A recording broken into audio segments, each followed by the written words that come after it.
Good morning students. Next question number 6. Write the coefficient of the following. थोड़ा सा ये different question है कि यहाँ पर आपको पूरी एक एल्जेब्रिक एक्सप्रेशन दिया हुआ है और उसमें से आपसे फाइंड करने के लिए कहा है एक्स वाई।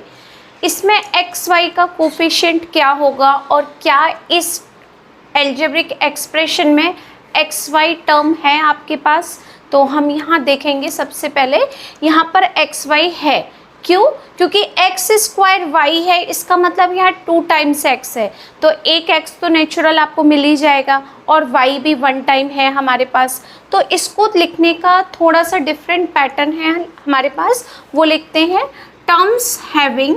सबसे पहले तो ये देखते हैं इसके पास है जो हम चेक कर चुके हैं, तो हम यहाँ लिखेंगे terms having x y is equal to, किस में है एक्स वाई? इस टर्म में है, तो आप यहाँ लिखेंगे 12 एक्स स्क्वायर वाई में आपको एक्स वाई मिल जाएगा। ठीक है, 12 एक्स स्क्वायर वाई है जिसमें आपको एक्स वाई वैल्यू मिलेगी। 5 में नहीं मिलेगी, इसलिए हमने 5 को नहीं नोट किया। Okay, factors of above term, factors of above term. अब ये जो आपके पास टर्म है इसके हम फैक्टर करते हैं। 12 into x into x into y, हमने इसके यहाँ पर किए फैक्टर। ठीक है, थोड़ी सी स्पेस ऐसे बना लेते हैं, हमने इसके फैक्टर कर दिए। अब इसमें से आपको क्या रिक्वायरमेंट है वो देखते हैं। हमें इसमें चाहिए एक्स वाई, तो एक एक्स ये हो गया, एक वाई ये हो गया। जो बची हुई वैल्यू है ये 12x, वो इसका क्या हो जाएगा? कोफिशिएंट, क्योंकि एक्स वाई में अब इसी से मल्टीप्लाई होगा। एक्स वाई की तो हमें रिक्वायरमेंट है क्योंकि उसने पूछा है एक्स वाई का कोफिशिएंट क्या होगा, तो एक्स वाई के साथ जो भी रिमेनिंग वैल्यू है जिसका हम इसमें मल्टीप्लाई करेंगे वो इसका कोफिशिएंट होगा। तो कोफिशिएंट ये हो गया आपके पास एक्स वाई, जो हमने फाइंड पूछ रहा था वो क्या, x y in term 12 x square y plus 5। इसमें इसका कोफिशिएंट क्या होगा? तो एक्स वाई का कोफिशिएंट होगा 12x। तो आप यहाँ लिखेंगे coefficient of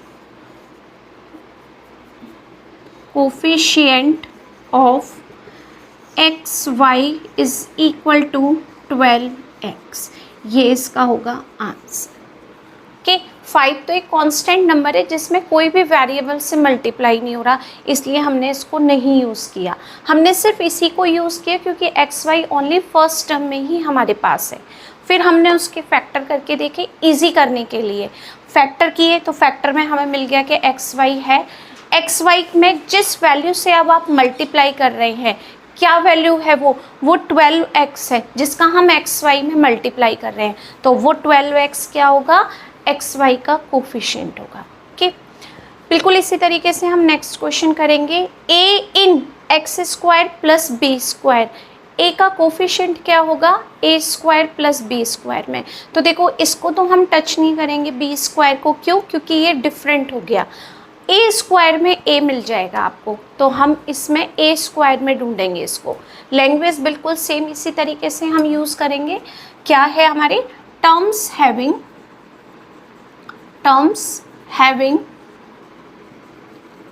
a is equal to A square. A किस में मिलेगा हमें? ए स्क्वायर में मिलेगा। ठीक है, factors of above term equal to a into a square के फैक्टर क्या होंगे? a into a. ठीक है, अब a तो हमें मिल गया, इस a का कोफिशिएंट क्या होगा? a के तो हमें मैच हो गया, तो इस a का कोफिशिएंट क्या होगा? इस a का कोफिशिएंट भी a ही होगा क्योंकि a में a से ही मल्टीप्लाई हो रहा है। तो कोफिशिएंट ऑफ a होगा आपके पास, coefficient of a is equal to a, यानी आंसर क्या होगा हमारा? a ही होगा। Coefficient of A is equal to A, जिससे हम मल्टीप्लाई कर रहे हैं वो कोफिशिएंट होता है और ए में किससे मल्टीप्लाई हो रहा है? अब ए से ही हो रहा है, तो कोफिशिएंट ऑफ ए मिल गया हमें। Okay, next C, X square in X square plus X plus 1। तो देखो हम इसमें तो कुछ भी मैच चेक नहीं करेंगे, क्यों? क्योंकि ये पहले से ही लोएस्ट टर्म है। देखो यहाँ पर x पावर 2 है, यहाँ सिंगल x है, तो इसमें मिलना मुश्किल है। 1 एक कांस्टेंट नंबर है तो 1 में भी नहीं मिलेगा, आपको सिर्फ एक्स स्क्वायर को ही देखना है, ठीक है। तो अगर नॉर्मल तरीके से मैं आपको आंसर दूं तो एक्स स्क्वायर का कोफिशिएंट 1 ही होगा, क्यों? क्योंकि एक्स स्क्वायर में जिस नंबर से मल्टीप्लाई हो रहा है वो 1 है। तो अगर आप नॉर्मल लिखना चाहते हो आंसर और आपको क्लियर समझ में आ रहा है तो हमें कोफिशिएंट ही बताना है, और अगर पूरा एक्सप्लेन करना है इस तरीके से तो पूरा भी कर सकते हैं, ठीक है। तो हम इस तरीके से लिख सकते हैं, terms having x square is equal to X square के factors of above term equal to X square के फैक्टर करेंगे तो क्या आएगा, एक्स इंटू एक्स। अब एक्स इंटू एक्स तो आपका ऑलरेडी मिला हुआ है, एक्स स्क्वायर हो गया। इसमें और किस नंबर से मल्टीप्लाई कर रहे हैं, हर किसी वैल्यू में 1 से मल्टीप्लाई ज़रूर होता है, तो यानी इसका कोफिशिएंट क्या हो गया हमारे पास 1। तो आप क्या लिख सकते हैं, coefficient of x square is equal to 1। तो एक्स स्क्वायर का कोफिशिएंट क्या हो गया हमारे पास में 1 हो गया। Okay, next part D, Y square in -16x³ Y square z³। अब इसमें कोई भी अदर टर्म ऐड भी नहीं हो रही, सब्ट्रैक्ट भी नहीं हो रही, ये सिंगल टर्म है, इट मीन्स मोनोमियल है ये एक एक्सप्रेशन। तो हमें इसी में से हमें ये वैल्यू देखनी है कि वाई स्क्वायर का कोफिशिएंट क्या है, और सबके बिटवीन मल्टीप्लाई का ही साइन यूज़ हो रहा है। देखो कोई भी प्लस नहीं हो रहा वैल्यू, कोई भी माइनस नहीं हो रही, सबके बीच में मल्टीप्लाई है। तो ये हमें पता है कि हम कोफिशिएंट कैसे देखते हैं, कि जो कोफिशिएंट हमें देखना है अगर हम उसको उसमें से रिमूव कर दें तो जितनी भी रिमेनिंग वैल्यू होगी वो सब कोफिशिएंट होती है। तो जैसे हमने अभी किया बिल्कुल वैसे ही करते हैं इसको। टर्म्स हैविंग जो हमें कैलकुलेट करनी है, यानी वाई स्क्वायर के कोफिशिएंट देखना है, तो हम यहाँ लिखेंगे terms having y square is equal to, इसी टर्म में मिलेगा वाई स्क्वायर, क्योंकि और कुछ भी इसमें ऐड सब्ट्रैक्ट नहीं हो रहा, ठीक है, इसी में हमें वाई स्क्वायर मिलेगा। अब हम इसके फैक्टर देखते हैं, तो आप लिख सकते हैं यहाँ पर factors of above term, factors of above terms is equal to -16 into x 3 time x, y square मैं यहाँ पर लिख देती हूँ, वाई स्क्वायर 2 टाइम्स वाई, और z आपके पास हो गया 3 टाइम्स। अब इसमें से हमने वाई स्क्वायर को देखना था, यानी ये हमने वाई पावर 2 को हटा दिया यहाँ से, क्योंकि वाई स्क्वायर का ही कोफिशिएंट चाहिए, तो हमने इसको क्या कर दिया, रिमूव कर दिया। क्या आपके पास वैल्यू शो हो रही है अब 16x 3 टाइम्स यानी x पावर 3 और z 3 टाइम्स, यानी जो भी रिमेनिंग वैल्यू होगी अब वो हमारा क्या होगा, कोफिशिएंट होगा। तो आप क्या लिख सकते हैं यहाँ पर, coefficient of y square is equal to, sign का भी ध्यान रखेंगे, साइन माइनस है तो यह माइनस ज़रूर लिखेंगे, 16x पावर 3 और वाई z पावर 3, क्योंकि यही आपके पास सब रिमेनिंग वैल्यू है। वाई स्क्वायर तो कोफिशिएंट फाइंड करना है वाई स्क्वायर का, तो इसको हमने हटा दिया, और जितनी भी रिमेनिंग वैल्यू है वो सब कोफिशिएंट ही होगी आपकी, ठीक है। कोई ऐड सब्ट्रैक्ट वाली वैल्यू को यूज़ नहीं करना है, सिर्फ जिसमें इस वैल्यू को जिस टर्म में आप देख रहे हो उसी टर्म को आपको निकालना है, ठीक है। ई पार्ट, एक्स स्क्वायर इन -5/2x³ वाई, यहाँ पर भी बिल्कुल सेम पैटर्न है, सिंगल वैल्यू है, ये एक ही टर्म है, मोनोमियल टर्म है ये आपके पास, ठीक है। तो इसी में हम देखेंगे terms having x square is equal to -5/2 x q y. अब आप इसके फैक्टर करते हैं, factor of above term, factors of above term factor करते हैं। -5/2 इंटू एक्स पावर 3 है तो यहाँ हमने x 3 टाइम्स लिखा और यहाँ पर लिखा हमने 1 टाइम y।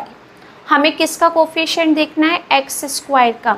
तो एक्स स्क्वायर का मतलब ये हो गया कि हमें 2 टाइम्स एक्स का यूज़ करना है। इसको हमने देख लिया, इसको रिमूव कर दिया, हटा दिया इसको। तो जो रिमेनिंग वैल्यू है वो क्या होगी, वो कोफिशिएंट होगी। तो रिमेनिंग वैल्यू क्या है इसमें आपके पास में, जो भी रिमेनिंग वैल्यू होगी वो कोफिशिएंट होगी आपकी, ठीक है। Coefficient of x square is equal to क्या क्या आपके पास रिमेनिंग है, -5/2 है, एक्स है और वाई है। यानी ये जो वैल्यू है ये आपकी क्या हो गई, coefficient of x square. Okay, next x Y z in -10 x square y z square, ये भी मोनोमियल है, इसमें भी कोई भी वैल्यू प्लस माइनस नहीं हो रही। तो मोनोमियल में आप क्या देखेंगे, terms having x Y z equal to -10 x square y z square, ठीक है। अब इसके हम फैक्टर करते हैं, फैक्टर्स ऑफ अबव टर्म, हम इन सब के फैक्टर करते हैं। -10 X power 2 time x Y और Z power 2 Z 2 times. Coefficient देखना है एक्स वाई जेड का, 1 टाइम एक्स 1 टाइम वाई और 1 टाइम जेड, यानी ये पूरा मैं एक साथ ले लेती हूँ, साथ में मिल गया मुझे, ठीक है। इसके बाद जो भी रिमेनिंग वैल्यू है वो कोफिशिएंट है, यानी इसको हटा दो, जो मैंने ब्लॉक में किया है इसको रिमूव कर दो यहाँ से। तो रिमेनिंग वैल्यू क्या है, वो कोफिशिएंट है। तो coefficient of x Y Z is equal to minus का साइन 10 एक्स और जेड, ये क्या हो गया हमारे पास, coefficient of x Y Z हो गया। ओके, अब ये क्लियर हो गया होगा आपको सब। Next part G, 2x Y square in 2x square Y square, monomial है term. Terms having 2x Y square equal to 2x square Y square, factors of above term. अब ये जो टर्म है इसके फैक्टर्स करते हैं हम, 2x और यहाँ y और ये भी हो गया आपके पास y। इसमें आपको क्या देखना है, 2x वाई स्क्वायर, 2x और y स्क्वायर पूरा। तो जो भी रिमेनिंग वैल्यू है इसको सबको रिमूव कर देते हैं और जो रिमेनिंग वैल्यू है उसको देखते हैं क्या है। अब जो हमारे पास रिमेनिंग वैल्यू वो ओनली x है, जो भी रिमेनिंग वैल्यू, क्योंकि 2 रिमूव हो गया, एक x रिमूव हो गया और 2 टाइम्स y रिमूव हो गया, तो क्या आपके पास रिमेनिंग वैल्यू है, ओनली x बचा हमारे पास, ठीक है। तो coefficient of 2x Y square क्या होगा, ओनली x होगा। ओके, जो भी रिमेनिंग वैल्यू है वही कोफिशिएंट होगा, बाकी सब हमने चेक कर लिया इसमें। Next 3xy in 15x3y square, terms having 3xy 15x3y square. अब उसने एक नंबर का भी इसमें फैक्टर देखना है आपको, यानी हमें 15 के भी फैक्टर करने हैं क्योंकि उसने 3 के बारे में डिस्कस कर दिया, ठीक है। तो 15 के फैक्टर्स हम कर सकते हैं इजीली, 3 5 15, x 3 टाइम्स और y 2 टाइम्स। क्या क्या इसमें हमको चेक करना है, 3 रिमूव कर दिया, 1 टाइम x को रिमूव कर दिया, 1 टाइम y को रिमूव कर दिया, क्या रिमेनिंग है अब हमारे पास, 5 रिमेनिंग है, 2 टाइम्स x रिमेनिंग है, 2 टाइम्स x लिखा और 1 टाइम y रिमेनिंग है। सबको मल्टीप्लाई करते हैं, 5x स्क्वायर y, यानी इसका जो कोफिशिएंट होगा, कोफिशिएंट ऑफ 3xy क्या होगा, 5x square y, coefficient of 15x3 y square होगा। ओके, तो ये कंप्लीट हो गया। क्लियर भी हो गया होगा कि कोफिशिएंट हम कैसे चेक करते हैं। Okay, next question 7th, write to algebraic expression that fall under the following category. यहाँ पर हमें एल्जेब्रिक एक्सप्रेशन बनाना है। फर्स्ट हेडिंग है ट्राइनोमियल। Trinomial means 3 terms. जिस एल्जेब्रिक एक्सप्रेशन में 3 टर्म्स होंगी वो ट्राइनोमियल होगा। तो हम कैसे भी बना सकते हैं, यहाँ पर 2 एल्जेब्रिक एक्सप्रेशन हमें बनाने हैं। First 3xy minus 2x² plus 5y² बना सकते हैं। 3 टर्म्स हैं, एल्जेब्रिक एक्सप्रेशन हो गया। आपको किसी और वेरिएबल में देखना है तो 4p² q² plus 5p² q minus 7 ऐसे भी बना सकते हैं हम। ज़रूरी नहीं है सबके साथ में वेरिएबल हो, कांस्टेंट भी ले सकते हैं। यानी 3 टर्म्स हमारे पास में होनी चाहिए तो वो एल्जेब्रिक एक्सप्रेशन हो जाएगा। ये मैंने आपको एग्जांपल दिए, आप अपने आप भी बना सकते हैं। ठीक है, binomial. Binomial means 2 terms. 2 terms के साथ हम कोई भी इक्वेशन बना सकते हैं। 2x² plus 3y²। सेकंड, बहुत सारे क्वेश्चंस किए हैं, उसमें से कोई भी आप ले सकते हो बाइनोमियल एक्स टर्म। तो अब इसमें हमें बनाना है 3p प्लस 4q बाइनोमियल के 2 टर्म्स होनी चाहिए ओनली। और ये ज़रूरी नहीं है कि सब प्लस में हो, आप माइनस भी यूज़ कर सकते हैं और दोनों टर्म माइनस भी हो सकती हैं। ज़रूरी नहीं है कि आप एक ही टर्म को माइनस रखें, हम दोनों को माइनस लेकर भी कर सकते हैं। ओके, मोनोमियल से सिंगल टर्म जिसमें एक ही वैल्यू होगी, सिर्फ एक ही टर्म होगी, जो हमने अभी प्रीवियस क्वेश्चन में लास्ट पार्ट में सॉल्व भी किए हैं। कुछ भी ले सकते हैं यहाँ पर, -16 x² y² z²। फ्रैक्शन में लेना है, कोई नंबर फ्रैक्शन में ले सकते हो, 4/3 p/q/r²। इस तरीके से हम मोनोमियल को भी प्रेजेंट कर सकते हैं। नेक्स्ट पार्ट है आपका डी, पॉलिनोमियल होना चाहिए बट नॉट ट्राइनोमियल और बाइनोमियल। पॉलिनोमियल का मतलब है उसमें 3 टर्म्स और 2 टर्म्स नहीं होनी चाहिए। उसने आपको यहाँ पर बाउंड कर दिया कि ये टर्म नहीं होनी चाहिए, लेकिन वो पॉलिनोमियल होना चाहिए। तो मोर देन 2 टर्म 3 टर्म्स आप पॉलिनोमियल बना सकते हैं। यानी उसमें 2 टर्म्स और 3 टर्म्स हमें नहीं लेनी, क्योंकि क्वेश्चन में आपसे क्लियर कहा है कि पॉलिनोमियल बनाना है लेकिन उसमें 2 और 3 टर्म्स नहीं होनी चाहिए। उससे ज़्यादा टर्म का अगर हम बनाएंगे तो वो क्या होगा, पॉलिनोमियल। बना सकते हैं 2 + 4x + 5y माइनस 3xyz, इस तरीके से भी हम बना सकते हैं। ज़रूरी नहीं है कि कांस्टेंट को बिल्कुल लास्ट में रखेंगे तभी इक्वेशन बनेगी। फर्स्ट टर्म भी कांस्टेंट हो सकता है, जो मैंने यहाँ पर आपको लिखकर बताया। ठीक है, तो इसमें 3 टर्म्स नहीं है, इसमें 2 टर्म्स भी नहीं है, इसमें 4 टर्म्स हैं। तो मोर देन 3 टर्म्स हमने इसको लिया तो ये एक पॉलिनोमियल हो गया आपके पास। ओके, आपको डेफिनेशन भी एक्सप्लेन की हुई है पॉलिनोमियल की। नेक्स्ट एक एग्जांपल और देखते हैं, कुछ भी ले लेते हैं। 4/5 x² minus 7/2 y² plus 5xy minus 2xyz। किसी भी तरीके से बना सकते हैं, ज़रूरी नहीं है कि इसमें हम बाउंड हैं। ये एक्सप्रेशन है, इसको हम किसी भी तरीके से एक्सप्लेन कर सकते हैं। ठीक है, तो ये आप अपने आप भी बनाने की कोशिश कीजिएगा। Next question number 8, right a pair of each like terms and unlike terms. Like terms means जिस 2 टर्म में जो 2 टर्म हम लेते हैं उनके फैक्टर्स सेम होते हैं। अनलाइक टर्म्स जिनके फैक्टर्स डिफरेंट होते हैं। तो लाइक टर्म के लिए अगर हम एग्जांपल लेते हैं तो फैक्टर्स को सेम रखना है लाइक टर्म्स के। ठीक है, 4x² एंड 15y(x²) ऐसे भी लिख सकते हैं, बट पावर को आपको यानी फैक्टर्स को देखना है वो सेम है, यानी x² x² यानी करेक्ट है फैक्टर्स। ओके, एक एग्जांपल और ले लेते हैं हम यहाँ पर। 5 P Q R square and 10 P R square Q.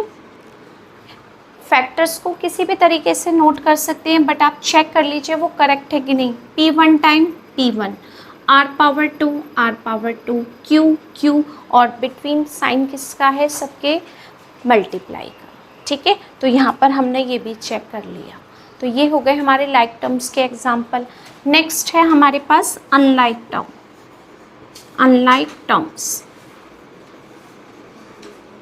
Unlike terms में हम क्या देखेंगे, फैक्टर्स सेम नहीं होते। तो कोई भी एग्जांपल ले सकते हैं आप।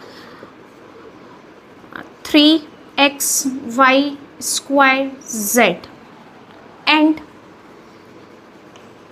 5x square y square z square. क्योंकि हमें पता है फैक्टर्स तो सेम होते ही नहीं है अनलाइक टर्म में, तो हमने फैक्टर्स को सेम नहीं रखा। y स्क्वायर मैच हो रहा है तो ये भी मैच नहीं करते, y क्यू कर देते हैं। तो ये हो गया अनलाइक टर्म का। सेकेंड एग्जाम्पल दे सकते हैं, -5p Q square and -17p square Q power 6। ये भी मैच नहीं हुआ। तो ये हो गए आपके पास लाइक और अनलाइक टर्म के एग्जाम्पल्स। ये ज़रूरी नहीं है कि आप मैं जो बता रही हूँ वही करें, आप अपने आप भी कर सकते हैं। तो एक्सरसाइज 5.1 कंप्लीट।